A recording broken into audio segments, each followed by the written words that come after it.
ಕಳೆದ ವಾರ ಇದೇ ಪಾರ್ಟಿ ರೌಂಡ್ಸ್ನಲ್ಲಿ ನಾವು ಕೊಟ್ಟಿದ್ದ ಒಂದು ಎಕ್ಸ್ಕ್ಲೂಸಿವ್ ವರದಿ, ಅದಕ್ಕೆ ಸರಿ ಹೊಂದುವಂತೆ ನಿನ್ನೆ ವಿಜಯಪುರದಲ್ಲಿ ಮಲ್ಲಿಕಾರ್ಜುನ ಖರ್ಗೆ ಅವರು ಮಾಡಿರುವ ಭಾಷಣ, ಎರಡರ ಬಗ್ಗೆನೂ ನಾವು ಮಾತಾಡ್ತಾ ಇದ್ದೀವಿ. ನನ್ನ ಕೊಲಿಗ ಪ್ರಶಾಂತ ನಾತು ಹಾಗೂ ಮಾರುತೇಶ್ ಇಬ್ಬರು ಕೂಡ ನೇರ ಸಂಪರ್ಕದಲ್ಲಿದ್ದಾರೆ.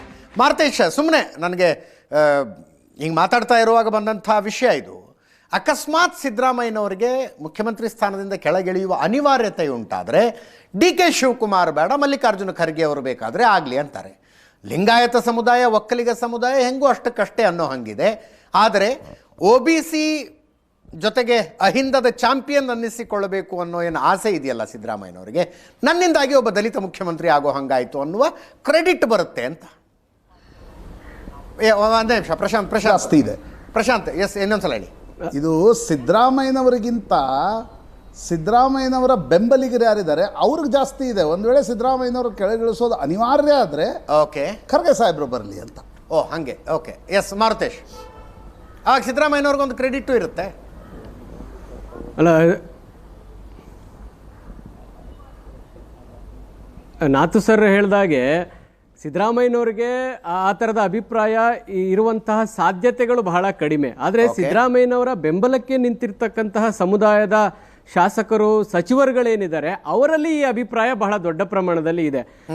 ಯಾವುದೇ ಕಾರಣಕ್ಕೂ ಡಿ.ಕೆ. ಶಿವಕುಮಾರ್ ಅವ್ರಿಗೆ CM ಆಗಿ ಬಿಡಬಾರ್ದು, ಅವಕಾಶ ಮಾಡಿಕೊಡಬಾರ್ದು ಅನ್ನುವಂತಹ ಅಜೆಂಡಾ ಇಟ್ಕೊಂಡೇ ಈ SC/ST ಸಚಿವರುಗಳು ಎಲ್ಲರೂ ಕೂಡ ಸಿದ್ದರಾಮಯ್ಯನವರ ಬೆನ್ನಿಗೆ ಬಲವಾಗಿ ನಿಂತಿರ್ತಕ್ಕಂಥದ್ದು ಕೂಡ ಅದೇ ಕಾರಣಕ್ಕಾಗಿ. ಒಂದು ವೇಳೆ ಸಿದ್ದರಾಮಯ್ಯನವ್ರನ್ನ ಇಳಿಸೋದೇ ಆದರೆ ನಾವು ಸೂಚಿಸುವಂಥವ್ರನ್ನ ಮುಖ್ಯಮಂತ್ರಿ ಮಾಡಿ ಅನ್ನುವಂಥ ಡಿಮ್ಯಾಂಡೇ ಸತೀಶ್ ಜಾರಕಿಹೊಳಿಯದ್ದು ಆಗಿದೆ. ಮಹದೇವಪ್ಪ ಅವ್ರದ್ದು ಅದೇ ಅಭಿಪ್ರಾಯ, ಪರಮೇಶ್ವರ್ ಅವ್ರದ್ದು ಕೂಡ ಅದೇ ಅಭಿಪ್ರಾಯ, ರಾಜಣ್ಣ ಅವರು ಕೂಡ ಇದರಲ್ಲಿ ಸೇರ್ಕೊಂಡಿದ್ದಾರೆ. ಈ 4 ಜನರ ತಂಡ ಮಾಡ್ತಾ ಇರುವಂಥ ಪ್ರಯತ್ನಗಳು, ಮಾಡಿರುವಂಥ ಪ್ರಯತ್ನಗಳು ಇದೆಲ್ಲದರ ಭಾಗ ಕೂಡ ಅದೇ.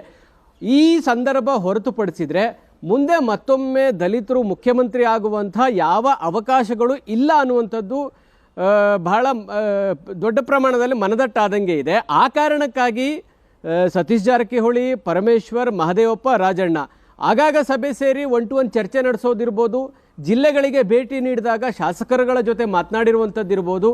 ಇದೇ ಅಜೆಂಡಾ ಇಟ್ಕೊಂಡೇ SC/ST ಶಾಸಕರು ಡಿನ್ನರ್ ಮೀಟಿಂಗ್ ಕರೆದಿದ್ರು.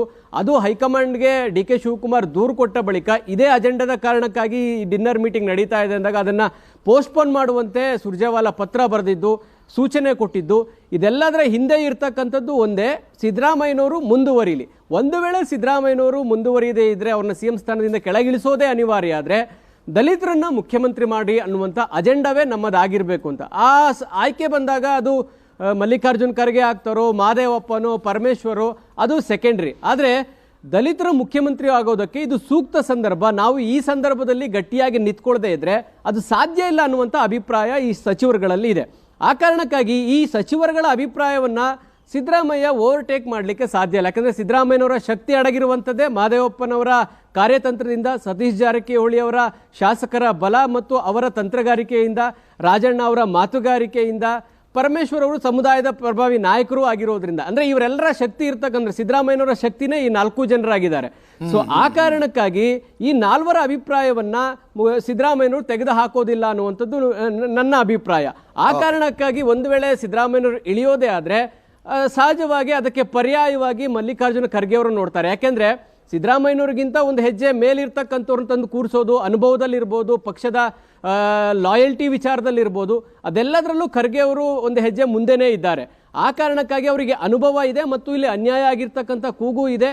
ಸೊ ಎಲ್ಲ ಕಾರಣಗಳಿಂದಾಗಿ ಖರ್ಗೆ ಅವರು ಒಂದು ಬೆಸ್ಟ್ ಆಪ್ಷನ್ ಆಗಿ ಹೈಕಮಾಂಡ್ಗೆ ಕಾಣಿಸ್ಬಹುದು ಅನ್ನುವಂಥದ್ದಿದೆ.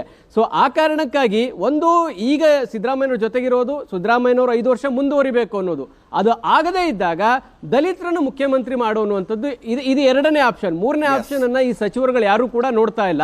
ಆ ಕಾರಣಕ್ಕಾಗಿ ಮಲ್ಲಿಕಾರ್ಜುನ ಖರ್ಗೆ ಅವರಿಗೆ ಒಂದು ಆಪ್ಷನ್ ಇರ್ಬೋದು ಅನ್ನುವಂಥದ್ದು. ಒಂದು ಕಡೆ ಕಳೆದ ವಾರ ನಾವು ಚರ್ಚೆ ಮಾಡಿದ್ವಿ, ನಾನು ಆ ಸಂದರ್ಭದಲ್ಲೂ ಹೇಳಿದ್ದೆ, ರಾಜ್ಯ ನಾಯಕರುಗಳು ಭೇಟಿಯಾದಾಗ ತಮ್ಮ ನೋವನ್ನು, ಅಭಿಪ್ರಾಯಗಳನ್ನು ಹೇಳ್ಕೊಳ್ತಾ ಇರ್ತಾರೆ. ನನಗೆ ರಾಜ್ಯದಲ್ಲಿ ಅನ್ಯಾಯ ಆಯಿತು, ಪಕ್ಷದ ಶಿಸ್ತಿನ ಸಿಪಾಯಿಯ ಕೆಲಸ ಮಾಡಿದ್ದೀನಿ, ಪಕ್ಷ ಕಟ್ಟಿದ್ದೀನಿ ಇಷ್ಟು ವರ್ಷಗಳ ಕಾಲ, CM ಆಗಲಿಲ್ಲ ಅನ್ನುವಂಥ ಬೇಸರವನ್ನು ತಮ್ಮ ಆಪ್ತರ ಬಳಿ 1-to-1 ಭೇಟಿಗೆ ಹೋದಂಥ ಸಂದರ್ಭದಲ್ಲಿ ಸಾಕಷ್ಟು ಜನರ ಹತ್ರ ಖರ್ಗೆ ಅವರು ಹೇಳ್ಕೊಂಡಿದ್ದಾರೆ ಅನ್ನುವಂಥ ಮಾತನ್ನು ಹೇಳ್ತಾ ಇದೆ. ಈಗ ಅವರು ಬಹಿರಂಗವಾಗಿ ಹೇಳಿದ್ದಾರೆ. ಅಂದರೆ ಆಂತರಿಕವಾಗಿ ಇದ್ದಂಥ ಅಭಿಪ್ರಾಯ ಈಗ ಬಹಿರಂಗಗೊಂಡಿದೆ. ಹಾಗಾಗಿ ಈ ಹೇಳಿಕೆಯ ಮಹತ್ವ ಈ ಸಂದರ್ಭದಲ್ಲಿ ಯಾಕೆ ಇದೆ ಅಂದರೆ ಅಧಿಕಾರ ಹಂಚಿಕೆಯ 2.5 ವರ್ಷದ ಟೈಮ್ ಈಗ ಹತ್ರ ಆಗ್ತಾ ಇರೋದ್ರಿಂದ ಖರ್ಗೆ ಅವರ ಈ ಹೇಳಿಕೆ ಅಷ್ಟು ಮಹತ್ವವನ್ನು ಪಡೆದುಕೊಂಡಿದೆ. Yes, thank you so much Maruthesh ನಿಮ್ಮೆಲ್ಲ ಮಾಹಿತಿಗೆ. ಮುಂದಿನ ಸುದ್ದಿ, ರಣದೀಪ್ ಸಿಂಗ್ ಸುರ್ಜೇವಾಲಾ ಅವರು ಬೆಂಗಳೂರಿಗೆ ಬಂದು ಶಾಸಕರುಗಳ ಜೊತೆಗೆ ಸಭೆಗಳನ್ನು ಮಾಡಿದ್ದು, ಅದಾದ ನಂತರ ಸಚಿವರುಗಳ ಜೊತೆಗೆ ಸಭೆಯನ್ನ ಮಾಡಿದ್ದು ಸಿದ್ದರಾಮಯ್ಯನವರು ಮತ್ತು ಅವರ ಬೆಂಬಲಿಗರ ತಂಡಕ್ಕೆ ಅದರಿಂದ ಬೇಜಾರಾಗಿದ್ದು ಎಲ್ಲ ನಿಮಗೆ ಗೊತ್ತು. ಈಗ ಮುಖ್ಯಮಂತ್ರಿ ಸಿದ್ದರಾಮಯ್ಯನವರೇ ಶಾಸಕರನ್ನ ಭೇಟಿಯಾಗೋದಕ್ಕೆ ಶುರು ಮಾಡಿದ್ದಾರೆ. ಜಿಲ್ಲಾ ವಾರು ಒಂದೊಂದು ಜಿಲ್ಲೆಯ ಕಾಂಗ್ರೆಸ್ ಶಾಸಕರನ್ನ ಒಂದೊಂದು ತಂಡದಲ್ಲಿ ಭೇಟಿ ಆಗ್ತಾ ಇದ್ದಾರೆ. ಅಹವಾಲು ಕೇಳಿಸಿಕೊಳ್ಳೋದಕ್ಕೆ ನಾಳೆಯಿಂದ ಆರಂಭ ಆಗುತ್ತೆ. ಉಸ್ತುವಾರಿ ಶಾಸಕರ ಜೊತೆಗೂ ಚರ್ಚೆ ಮಾಡ್ತಾರಂತೆ.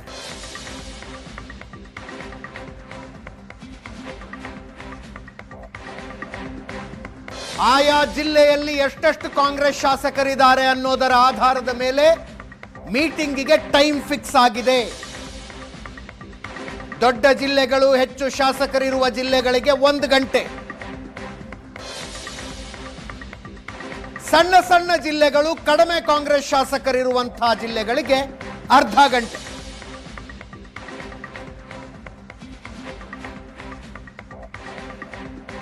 ಮೊದಲಿಗೆ ತಮ್ಮ ತವರು ಜಿಲ್ಲೆಯ ಕಾಂಗ್ರೆಸ್ ಶಾಸಕರನ್ನು ಕರೆದಿದ್ದಾರೆ. ಫಸ್ಟ್ ಅವರಿಂದಾನೇ ಆರಂಭ. ನಾಳೆ ಹೀಗೆ ಒಟ್ಟು 6 ಜಿಲ್ಲೆಗಳ ಶಾಸಕರುಗಳ ಜೊತೆಗೆ ಮಾತಾಡ್ತಾರೆ. ಮೈಸೂರು, ಚಾಮರಾಜನಗರ, ತುಮಕೂರು, ಕೊಡಗು, ಹಾಸನ ಮತ್ತು ದಕ್ಷಿಣ ಕನ್ನಡ.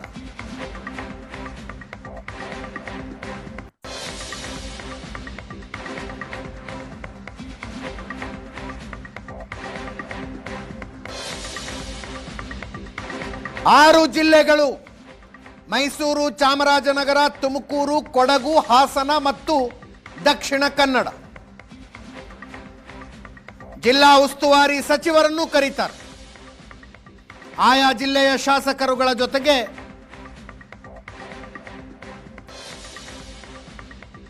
ಆಯಾ ಜಿಲ್ಲೆಯ ಉಸ್ತುವಾರಿ ಸಚಿವರು.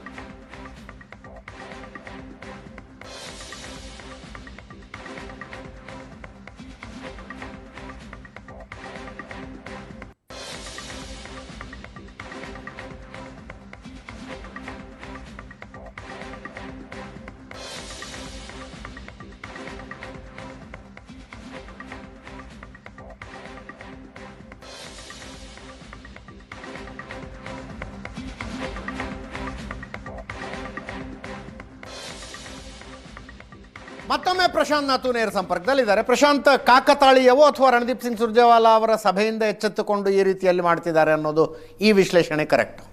ಡೆಫಿನೆಟ್ಲಿ. ಅಂದರೆ ಇದು ಕಣ್ಣಿಗೆ, ಮೇಲ್ನೋಟಕ್ಕೆ ಕಣ್ಣಿಗೆ ಕಾಣ್ತಕ್ಕಂಥದ್ದೇನು ಅಂತಂದರೆ, ಪ್ರಶ್ನೆ ಡಿಪ್ಲೊಮ್ಯಾಟಿಕ್ ಆಗಿರ್ತವೆ, ಉತ್ತರ ಹೇಳ್ಬೋದು ನೀವು. ರಾಜು ಕಾಗೆ, ಬೇಳೂರು ಗೋಪಾಲ್ ಕೃಷ್ಣ, BR ಪಾಟೀಲ್ ಇವರೆಲ್ಲರೂ ತಮ್ಮ ಅಸಮಾಧಾನವನ್ನು ಬಹಿರಂಗವಾಗಿ ವ್ಯಕ್ತಪಡಿಸಿದ ನಂತರ ರಣದೀಪ್ ಸಿಂಗ್ ಸುರ್ಜೇವಾಲಾ ಸ್ವಲ್ಪ ಎಕ್ಸ್ಟ್ರಾ ಕಾನ್ಸ್ಟಿಟ್ಯೂಷನಲ್ ಅಥಾರಿಟಿ ಅನ್ನುವ ಥರ ಅಧಿಕಾರಿಗಳ ಜೊತೆಗೂ ಸಭೆ ಮಾಡಿದರು, ಶಾಸಕರ ಸಚಿವರ ಜೊತೆಗೂ ಕೂಡ ಸಭೆ ಮಾಡಿದರು. ಶಾಸಕರ ಸಭೆ ನಡೆಸ್ತಕ್ಕಂಥದ್ದು ಪಾರ್ಟಿ ದೃಷ್ಟಿ ಸಂಘಟನಾತ್ಮಕವಾಗಿ ಓಕೆ, ದ್ಯಾಟ್ ಈಸ್ ಹಿಸ್ ಪ್ರಿರೋಗೇಟಿವ್. ಅದು ನಡೆಸ್ಲಿಕ್ಕೆ ಅಧಿಕಾರಿಗಳ ಸಭೆ ನಡೆಸಿದ್ದರ ಬಗ್ಗೆ ನಿಶ್ಚಿತವಾಗಿರ್ತಕ್ಕಂಥ ಆಕ್ಷೇಪಗಳು ಇರ್ತವೆ. ಆದರೆ ಆ ಸಭೆಯಲ್ಲಿ ವ್ಯಕ್ತವಾಗಿರ್ತಕ್ಕಂಥ ಅಭಿಪ್ರಾಯಗಳ ನಂತರ ಕೆಲ ಮಹತ್ವದ ನಿರ್ಣಯವನ್ನು ಅಟ್ ದ ಬಿಹೆಸ್ಟ್ ಆಫ್ ಹೈಕಮಾಂಡ್ಸ್ ಇನ್ಸಿಸ್ಟೆನ್ಸ್ ತೆಗೆದುಕೊಳ್ಳಾಯಿತು. ಇಷ್ಟು ಕೋಟಿ ಶಾಸಕರಿಗೆ ಬಿಡುಗಡೆ ಮಾಡಬೇಕು, ಅನುದಾನ ಕೊಡಬೇಕು, ಇಷ್ಟು ಕೋಟಿ ಯಾವ್ಯಾವುದಕ್ಕೆ ಬಿಡುಗಡೆ ಮಾಡಬೇಕು ಅಂತಕ್ಕಂಥ ನಿರ್ಧಾರವನ್ನು ಮುಖ್ಯಮಂತ್ರಿ, ಉಪಮುಖ್ಯಮಂತ್ರಿಗಳು ಮತ್ತು ಸುರ್ಜೇವಾಲಾ ಇರ್ತಕ್ಕಂಥ ಒಂದು ಸಭೆಯಲ್ಲಿ ನಿಗಮ ಮಂಡಳಿಗಳ ಚರ್ಚೆ ನಡೆದಾಗಲೇ ಈ ಚರ್ಚೆ ಕೂಡ ವಿಸ್ತೃತವಾಗಿ ನಡೀತು. ನನಗನ್ಸುತ್ತೆ ಅಜಿತ್, ಒಂದು ಇದರ ಕ್ಯಾಸ್ಕೇಡಿಂಗ್ ಇಫೆಕ್ಟ್ ಅನ್ಬೋದು ನೀವು. ಯಾವುದು? ಸುರ್ಜೇವಾಲಾ ಅವರ ಸಭೆಯ ಕ್ಯಾಸ್ಕೇಡಿಂಗ್ ಇಫೆಕ್ಟ್ನ ಭಾಗವಾಗಿ ಸಿದ್ದರಾಮಯ್ಯನವರು ಕೂಡ force to have a meeting with MLAs ಒಂದು ಭಾಗ. ಆದರೆ ಲಾರ್ಜರ್ ಪಿಕ್ಚರನ್ನು ನೀವು ನೋಡಿದರೆ ಯಾವುದೇ ಒಬ್ಬ ನಾಯಕನಿಗೂ ಇವತ್ತು ಕಾಂಗ್ರೆಸ್ನಲ್ಲಿ ಶಾಸಕರ ಬಲ ಎಷ್ಟು ಅಂತಕ್ಕಂಥದ್ದು ಮುಂದಿನ ಆತನ ಭವಿಷ್ಯದ ದೃಷ್ಟಿಯಿಂದ ಮುಖ್ಯ ಆಗುತ್ತೆ. ಅದು ಮುಖ್ಯಮಂತ್ರಿಗಳಿರಲಿ, ಉಪಮುಖ್ಯಮಂತ್ರಿಗಳಿರಲಿ, ಈಗ ಖರ್ಗೆ ಅವರ ಹೆಸರು ಬರ್ತಿದೆ, ಖರ್ಗೆ ಅವರ ಹೆಸರು ಬಂದಾಗ ಇರಲಿ, ಹೈಕಮಾಂಡ್ ಕೂಡ ಇರಲಿ. ಇಫ್ ಹೈಕಮಾಂಡ್ ಇಲ್ಲಿ ಏನಾದರೂ ಮಾಡಿಸ್ಬೇಕಂತಂದರೆ ಹೈಕಮಾಂಡೇ ಮಾತು ಕೇಳುವ ಶಾಸಕರು ಎಷ್ಟಿದ್ದಾರೆ ಮುಖ್ಯ. ಸಿದ್ದರಾಮಯ್ಯನವರು ಒಂದು ವೇಳೆ ಅವ್ರ ಮನಸ್ಸಿನಲ್ಲಿ ಅಂದ್ಕೊಂಡಿದ್ರು, ಇಲ್ಲ ನಾನು ಇನ್ನೊಂದು ವರ್ಷ ಆದರೂ ಮುಂದುವರಿಬೇಕು, ಹೈಕಮಾಂಡ್ಗೆ ನಾನು ಹೇಗಾದರೂ ಮಾಡಿ ಒಪ್ಪಿಸ್ತೀನಿ ಅಥವಾ ಬಗ್ಗಿಸ್ತೀನಿ ಅನ್ನುವ ಒಂದು ಸಿದ್ದರಾಮಯ್ಯನವರ ಮನಸ್ಸಿನಲ್ಲಿದ್ದರೆ ಅವರ ಬಳಿ ಸುಮಾರು 60-70ಕ್ಕೂ ಹೆಚ್ಚು ಶಾಸಕರು ಏನು ಸಿದ್ದರಾಮಯ್ಯನವ್ರು ಹೇಳ್ತಾರೋ ಅದೇ ನಡೆಯೋದು ಅನ್ನೋದನ್ನು ಹೇಳುವ ಶಾಸಕರು ಬೇಕಾಗತ್ತೆ. ಎಸ್, ಡಿ ಕೆ ಶಿವಕುಮಾರ್ಗೂ ಕೂಡ ಮುಖ್ಯಮಂತ್ರಿ ಆಗುವ ಮನಸ್ಸೇನಿದೆ, ಅವ್ರ ಜೊತೆ ಎಷ್ಟು ಶಾಸಕರು ಗಟ್ಟಿಯಾಗಿ ನಿಂತ್ಕೊಳ್ತಾರೆ ಅಂತಕ್ಕಂಥದ್ದು ಬಹಳ ಮುಖ್ಯ ಆಗುತ್ತೆ. ಸೊ ಈ ಇಡೀ ಆಟದಲ್ಲಿ ನನಗನ್ಸುತ್ತೆ ಈಗ 3 ಪ್ಲೇಯರ್ ಇದ್ರು, ಈಗ 4 ಪ್ಲೇಯರ್ಗಳಾದರು. ಮೊದಲು Siddaramaiah, D K Shivakumar, high command 3 player ಇದ್ರ. ಓಕೆ, ಈಗ ಖರ್ಗೆ ಅವರು ಒಂದು ಪ್ಲೇಯರ್ ಆಗಿ ಕಾಣಿಸ್ಕೊಂಡ್ರು ಇವತ್ತಿಂದ. ಹೌದು, ದಲಿತ ಸಿ ಎಂ ಅಂದ ತಕ್ಷಣ ಖರ್ಗೆ ಅವರು ಬರ್ತಾರೆ, ಇದರಲ್ಲಿ ಪರಮೇಶ್ವರ್ ಬರ್ತಾರೆ. ಹೀಗಾಗಿ ನನಗನ್ಸುತ್ತೆ ಅಜಿತ್, ಮುಂದಿನ ಇಡೀ ಕಾಂಗ್ರೆಸ್ನ ಆಟದಲ್ಲಿ ಶಾಸಕರು ಯಾರ ಜೊತೆಗಿದ್ದಾರೆ ಅನ್ನೋದು ಬಹಳ ಮುಖ್ಯ ಆಗುತ್ತೆ. ಆ ದೃಷ್ಟಿಕೋನದಿಂದ ಆ ಕಾಂಟೆಕ್ಸ್ಟ್ನಲ್ಲೂ ಶಾಸಕರ ಜೊತೆಗಿನ ಒಂದು ಸಭೆಗಳನ್ನು ನೋಡಬೇಕಾಗುತ್ತೆ.